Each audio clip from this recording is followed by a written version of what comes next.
I just got back from Port Aransas, and I can't stop thinking about the salty vibes and sun-soaked memories from the Texas coast. Port Aransas is such a unique beach town. It's a place where family traditions unfold naturally, like surfing with my daughter, and beauty lies both in island views and the unhurried moments between adventures, like parasailing with the entire family. One visit and you'll see why generations of Texans have anchored their traditions to the island life. Start your new favorite family traditions in Port Aransas, Texas. Go to visitportaransas.com and plan your trip to Houston's beach.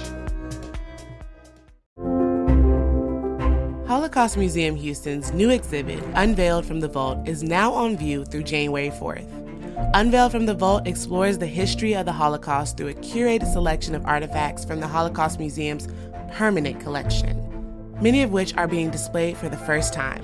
Admission is free for everyone on Thursdays from 2 to 5 p.m. and always free for children and students through the age of 18 and college students with a valid student ID. Get your tickets now at hmh.org/tickets.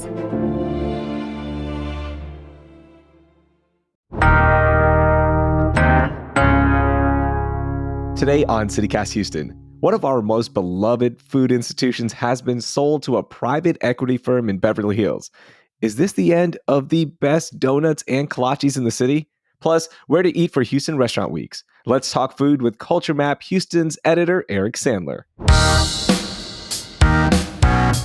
It's Wednesday, July 30th. I'm Rahil Ramzan-Ali, and here's what Houston's talking about. Eric, before we get started, you know our membership campaign is going on, our CityCast Houston Neighbors program. I am so excited about it. Are you excited, Eric? Come on, give me some excitement here. Well, look, Rahil, I don't think I could be nearly as excited as you are because it's literally your job to be excited. Yeah. But yes, I am always for locally staffed media properties like Culture Map and CityCast. It is awesome. Like, I love what I do, and one of the best parts of my job is getting to sit down with smart, interesting people who love Houston, and people like Eric Sandler, who joined me on the show to talk about food and figure out where to eat and fill us in on the latest food news. I love bringing you these conversations that connect the dots of life in Houston, and we have a lot of fun making this show because life here isn't just about serious stuff. It's about those in-between moments that delight, surprise, and inspire us. We're here to bring you a little joy alongside the information that keeps you engaged and connected. So I invite you to take local action, like Eric mentioned, support local media, and become a CityCast Houston neighbor at membership.citycast.fm. Your support ensures we get to continue connecting you to news and information that inspires, delights, and engages. And guess what? It's only $10 a month or $100 a year. And if you join this week, you will get a CityCast Houston neighbor tote as a thank you. That's membership.citycast.fm. Okay, Eric, I'm not even joking when I say this, but my phone was blowing up when it was announced this week that Shipley Donuts, which by the way, it's Shipley Donuts, but I guess we can say Shipley's, right? It gets so, I don't know. It's officially Shipley's. This is like one of those things where it's like, it's Franklin barbecue. It's Feges barbecue with no apostrophe. This is how you tell the people who know what they're talking about from the people who don't. Oh. If you call it Shipley's with the apostrophe S, then I just dismiss you. You're a pretender. Wow. But there is one location that has the apostrophe S, by the way. We've seen pictures of it. I'm getting sidetracked. Okay, that's a whole different conversation. But I started getting text messages, Eric, that Shipley Donuts is being sold to a private equity firm based in Beverly Hills, California. This is the second time it has been sold to a private equity firm. The first time it was in Austin. It was an Austin firm. So I guess that was okay. It was kosher. We're like, hey, it's good. It's Austin. It's still Texas. But man, people were freaking out. Yeah, I really don't understand the collective freakout that happened when this news was announced on Monday, because like you said, it's already owned by private equity. The Shipley family sold the business about 4 years ago. And I think it's worth saying that the private equity owners have been pretty good to Shipley. They opened a whole new headquarters and a research and development facility. There's a bunch more locations now. Like I live not far from downtown, and there's that beautiful location on Alameda that's kind of my go-to. And they've grown into more states. So I don't think this has to be a bad thing. It doesn't, but I know why. And I was one of the people, by the way. I was like, no, not my No, beloved I know why Shipley. too. Yeah. And What is it? this has been your drum that you've been banging for a couple of years now. It's because you think private equity ruined Whataburger. It And did. you're worried that the same thing is going to happen to Shipley. Yes, it did. You know me too well. We did an entire episode on how it has been ruined. And Whataburger, till this day, they're like, look, nothing has changed. Maybe the people working there have changed and maybe they aren't executing on a store level. So that might be it. I know they keep saying that, but I'm telling you, it has changed. And that is my big fear. I am happy that you mentioned that they have grown a lot. They have 380 stores across 14 states. Just in my 2.4-mile radius, I looked this up. I have 2 Shipley Donuts locations, and they are fantastic. They are still great. But maybe it's because it was a Texas private equity firm, and now it's going out to Beverly Hills, California, just like Whataburger went out to Chicago, Illinois. The end is near. Please, Eric, tell me the end is not near. I mean, I certainly hope the end Yeah. isn't near because we've seen Shipley do some fun stuff recently. They did the Be Someone donut for 713 Day. They've done donuts, Cougar Paws in support of the Cougars runs in the NCAA tournament. So it does feel like they've been particularly focused on Houston and doing little things to kind of shout Houston out. So I really hope that this isn't the end of that because they've been really fun. Yeah, they've been great. The one thing they can improve on, I think their coffee can improve on, and maybe they can have like a more robust coffee menu. So when you go there, if you do want a latte, you can get that, and maybe a little bit higher up coffee, like per se, like you can get better ones. They do have the drip coffee, which is fine, but maybe that's something they can improve on. Maybe Beverly Hills can help them with that.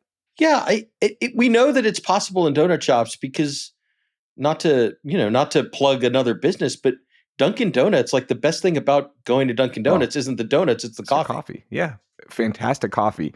The other thing about this, we have seen Krispy Kreme try to penetrate the Houston market multiple times. It didn't work. I know Shipley Donuts is doing great. Again, as I mentioned, they're in 14 states, but their plan with this is to go nationwide. It is to penetrate almost every market.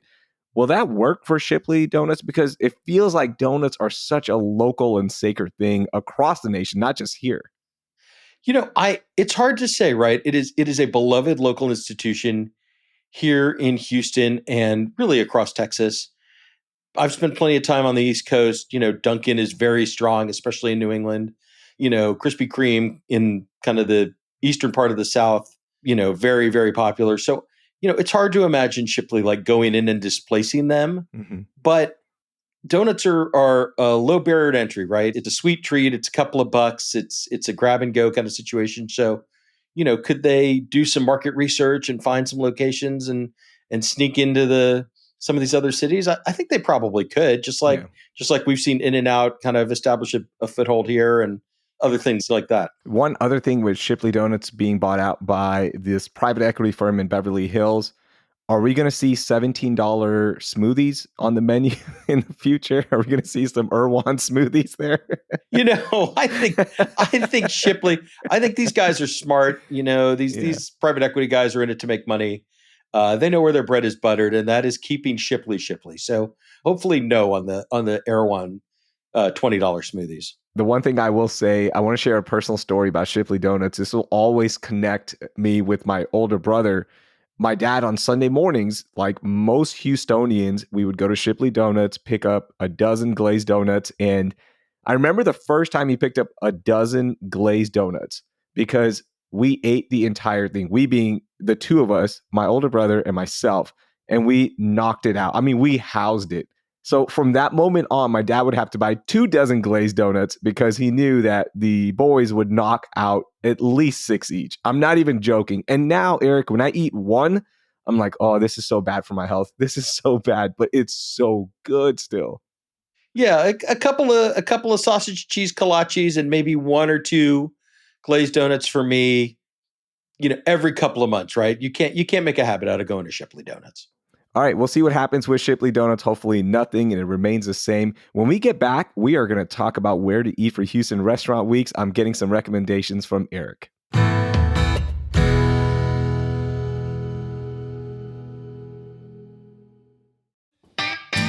Houston, it's time for one of my favorite things, Houston Restaurant Weeks. Houston's most anticipated foodie event will celebrate its 22nd year starting August 1st and running through Labor Day, September 1st. Almost 400 restaurants will be on board, offering fixed-price brunches, lunches, and dinners. Restaurants from the Galleria, Inner Loop, West Houston, East End, Midtown, Downtown, Sugar Land, Galveston, and the Woodlands will be participating. You catch my drift. There are a lot of restaurants. Here's the best part. When you dine out, you're raising funds for the Houston Food Bank. So it's your turn to dine out and do good. Get started by going to HoustonRestaurantWeeks.com and browse all of the restaurants and menus. You can even search by the type of cuisine you want, the neighborhood, the meal, the price, and much more. It's time to celebrate one of the best things about H-Town, our food. And you can do it with Houston Restaurant Weeks. Again, that's HoustonRestaurantWeeks.com. Hey Houston, it's Raheel, and I want to invite you to become a CityCast Houston neighbor, our new membership program.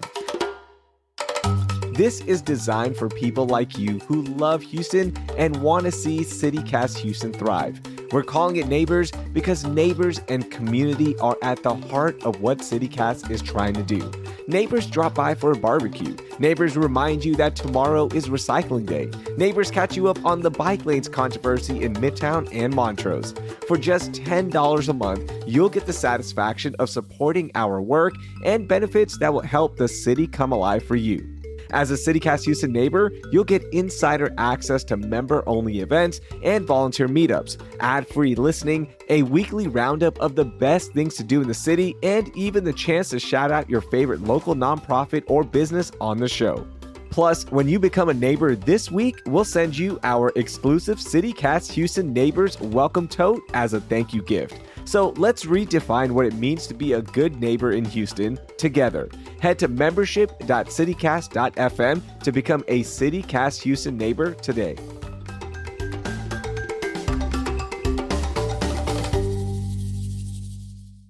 All right, welcome back, y'all. Before we get recommendations for Houston Restaurant Weeks, I want to remind you about our membership drive. If you feel like you've been hearing about it a lot, then great. That is the whole point. We are proud to be a member-supported show, and we want to shout it from the rooftops. I don't care who hears me. We are doing our membership drive, and you have to become a CityCast Houston neighbor. Now, if you've been on the fence, we hope you'll come on board in these last couple of days of our launch campaign. And when you do, we have a tote for you because you are a founding member of CityCast Houston Neighbors, and neighbors make Houston. It says it right there on the tote. It is the perfect way to tell the world and the entire city that you support local journalism that connects you with this city, that you believe in the city, that you believe in H-Town, and you tune into the conversations that make it interesting, that make it better, and that make it home.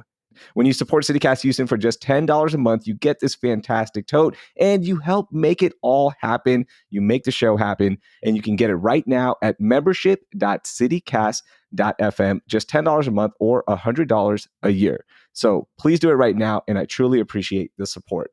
All right, Eric, let's talk about Houston Restaurant Weeks. This is our big foodie event, and they are a sponsor of the show, but we're talking about it because this is, again, such a big and important event in our Houston food scene. So this is where almost 400 restaurants participate, and you can pick from a lunch menu, brunch menu, dinner menu. It's overwhelming. There are so many options. You got to help me out because every year I go to the website and I'm like, where do I start? And where I want to start is a beautiful date night with my wife. Her birthday is in August. We always pick a great restaurant from Houston Restaurant Weeks. So give me a good splurge for a date night where I can take my wife. All right. Well, happy Leo season to your wife, of course. Yep. So I think for date night, I'm going to give you Mad. This is the Spanish restaurant in River Oaks District. And I happened to eat there recently, and I talked to Chef Luis Roger, and they've made some changes at Mad, right? They've brightened the dining room up a little bit. They've gotten rid of the DJ, and they've refined the menu to make it just a little bit more approachable and less nightclubby. Like it could be a little bit turned up in there, especially on the weekends. And that's not what they want. They want it to be a restaurant. They want to serve people, and they take a lot of pride in participating in Houston Restaurant Week. So, you're paying that higher $55 price point, but that's appropriate for date night. But instead of the usual 3 courses, they're giving you 4. Oh, wow. And each course has like a half a dozen or more selections, and it's the good stuff. It's what you go there for. So you can get their Iberico ham and chicken croquette, or the steak tartare roll, or their Caesar salad, their sautéed shrimp. If you pay a little extra, you can get their bone marrow and caviar dish, Mm. or the wood-fired octopus, rack of lamb. So all of these things that really are like essential to the Mad experience are all included. And if you're really looking to splurge, for $135, you can get a 40-ounce Wagyu tomahawk ribeye That's with not bad. sides. No, it's really not. I mean, what's that? $190, but it would feed a crowd. I mean, it would be more than one person could reasonably eat. So you could bring a friend and figure it out. Yeah, so you can definitely split that with your date and really show out because that sounds fantastic. That sounds great. And that's a great thing about Houston Restaurant Weeks is you get a chance to go to these restaurants that might be a little bit pricier, right? But you can get out. If you just do the $55 dinner menu, that's not bad. Under $150 for 2 people at a fantastic restaurant, like you can't beat that. Right. Figure you're probably going to have a cocktail or a glass of wine with that, plus tax and tip. So, that $55 turns into $75 or $80. But yeah, Yeah. I think you're right. About $150 for dinner for 2 if you're restrained in your alcohol choices. It's still a good deal for a lot of these really top level places. For sure. And I want to get a good bargain as well, right? Like it can be any of the menus, lunch, brunch, or dinner. What's a good bargain to go check out? All right. One of the ones that really called out to me was Dozone Dumpling House. This is a Seattle-based dim sum restaurant, but their $39 dinner menu, it comes with 5 courses, like 5 different choices, and tea. So technically a 6th course, I guess. But again, it's all the good stuff. It's pan fried wontons with chili sauce. It's chicken pot stickers. It's cold noodles with sesame dressing. It's soup dumplings, your choice of pork and chicken. It's that spicy cucumber salad that's like such a good part of any Sichuan style restaurant. So you're getting a lot of good stuff, and you could get the lunch for $25 there, 3 courses plus tea, so 4 courses. But I don't know. There's something about 5 courses for $39 that's really appealing to me. If we did the lunch for $25, do we get the true experience or is it just worth paying a little bit more and getting like the full? I think you get most of the good stuff, I would say, but there's just a couple extra like heartier items that they're holding for dinner. Oh, that sounds fantastic. And by the way, they have multiple locations around town in Midtown, Uptown, West Chase, and for you in Sugarland, that's the one I'm probably going to be heading to. All right. Another great thing about Houston Restaurant Weeks is planning a good friends outing, whether it be longtime friends or people you haven't seen in a while. Maybe it's the book club. It can be whoever, right? Like it's a great chance to go and meet up. But some of the restaurants can't handle big groups. So I'm curious to get your thought on this one. Like, what's a good restaurant to check out with friends in mind, with a big group? One of the places that came to mind for big groups of people is Daily Gather in City Center. This is the slightly more upscale restaurant from the folks behind Dish Society, that, kind of casual farm to table restaurant that's got a few locations around town. And again, I like their approach, right? They're using like good ingredients, and they're giving you a bunch of choices, like looks like about a dozen appetizer choices, close to that for entrees. And I've been in there. It's a big kind of spacious restaurant. They've got the big tables, they've got the private dining room. So again, if you want to show up with the group date, right, 6 or 8 people, Oh, good. everybody will have choices. The vegetarians will have choices. The carnivores will have choices, and they'll be able to accommodate you very comfortably. I love that. Do you remember the early days of Houston Restaurant Weeks? There weren't many options on the prefix menus. And it was almost like, hey, here are your 4 options. You make it work. You're doing good. You're eating out, which is fine, and supporting the Houston Food Bank.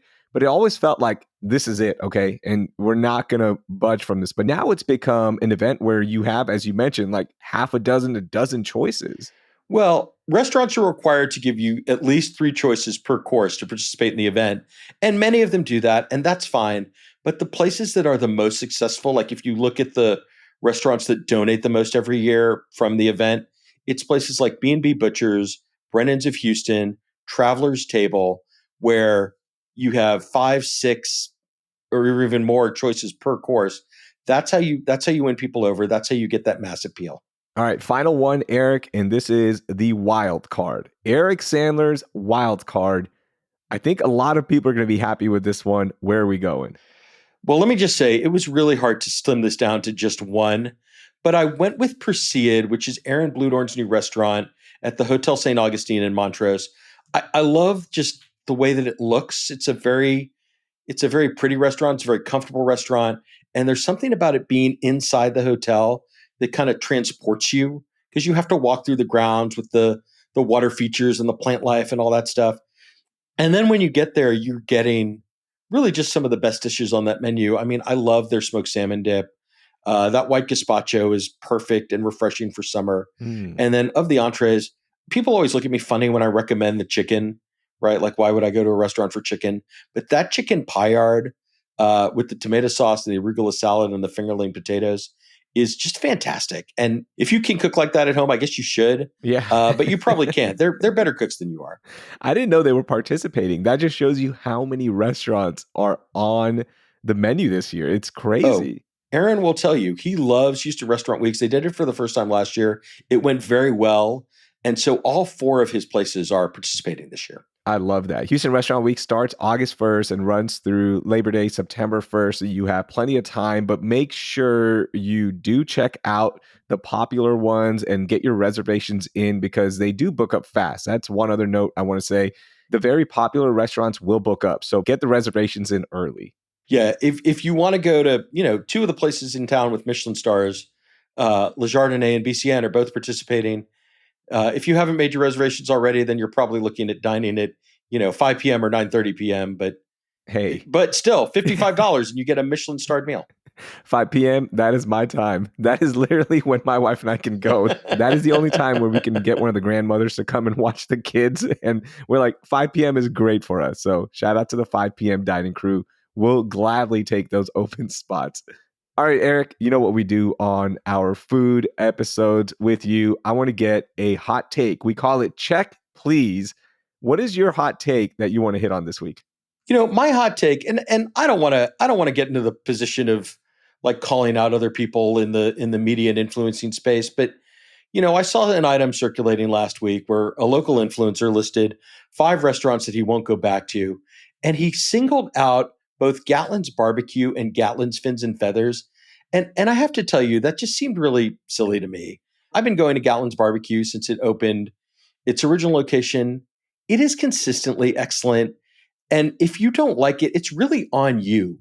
Like if you can't get into those ribs and that dirty rice and Greg's mom Mary greeting you with a warm smile, then frankly you deserve to go to Dickie's. That's my hot take. Oh, I love that hot take. I'm going to link that in our show notes if you want to learn more about this list that went viral. It was crazy. My hot take is barbecue related as well, and it was actually inspired by something you wrote, Eric. I saw the big news on Culture Map that Killen's Barbecue inside Hobby Airport is finally opening. It's been a 2-year process. This is the signature barbecue from our city. I think it kind of put us on the map. It's by far one of the biggest names. And it's opening that location inside Hobby Airport, which again, it took a long time. And this is really awesome. But here's my check, please. My hot take. All right. Please do not bring Killen's Barbecue onto your flight. Eat it at the gate, eat it while you're delayed, but please do not bring barbecue or other pungent foods on the plane. It is one of the worst things we do as society. I can't stand it.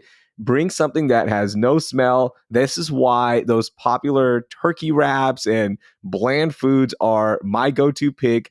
Do not bring this barbecue on the plane because it will smell it up. But you will make everyone around you jealous. And there is maybe a value in that. Ronnie's going to roll out some barbecue kolaches here pretty soon. I think that would probably work in an airplane environment. It's a lot less messy and more contained than a brisket sandwich or a meat plate with a couple of sides. Doing that on a plane just seems that's asking for trouble, and you'll annoy the people sitting around you. Yeah. But a barbecue kolache, I think that's probably okay. That's fine. That's fine. But yeah, pulling out like a 2 meat plate with sides and pickles and onions, like, how do you even enjoy it? Like, to me, I would be so annoyed because there's not enough space unless you're sitting business class. Shout out to you if you're balling. That's great. But in the normal economy seats, you can't even enjoy barbecue like that. Like, what do you do? So I think it's more of a sit down when you're stuck at the airport, right? Exactly right. Go a little early, get yourself a sandwich, because whatever you're going to get on the flight will not be as good. So give yourself that little bit of extra time and enjoy what Ronnie has for you, because I can tell you, I talked to him over the weekend. He is so excited about this. Yeah. He is putting all of his energy into making it as good as it can possibly be. Absolutely. I know he will. He does everything 100%. So it is great that he is doing this. And I can't wait to check it out and have a dining option inside Hobby Airport. And before we go, I want to give a huge shout out to our new neighbors, Emmanuel O, Ray D, Zane M. I know him personally. I play basketball with Zane. So shout out to him. And Laura H. Thank you so much for joining CityCast Houston Neighbors. This is our new membership program. And as we mentioned throughout the week, we will shout out new members. So much love to them for joining the membership program. And you can do it as well right now at membership.citycast.fm. Where else are you going to have this much fun listening about food, talking about Shipley donuts, talking about where to eat for Houston Restaurant Weeks, and not eating on planes, okay? Don't eat barbecue on planes. Please don't do that. You can only get it right here on CityCast Houston. Please become a member today. It means the world to me and the entire CityCast Houston team. Go to membership.citycast.fm and get started for just $10 a month. Eric, thank you so much for joining us. This was a lot of fun. Can't wait to have you back on, man. Thanks, Raheel. I look forward to the next one. That was Eric Sandler. He's the editor at Culture Map Houston. I've linked the places he recommended and the stories we talked about in our show notes.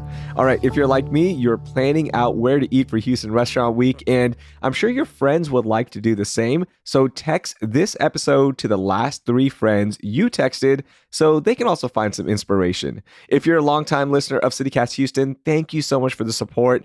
Be sure to drop us a rating and review wherever you're listening. And if you're new here, please subscribe to CityCast Houston so we can deliver daily episodes in your feed. Want more food recommendations? Subscribe to our daily newsletter, Hey Houston, with the info in our show notes. Thanks. That will do it for today. I'm Raheel Ramzanali. Thank you for listening, and please don't eat barbecue on the plane. Like, seriously, please stop.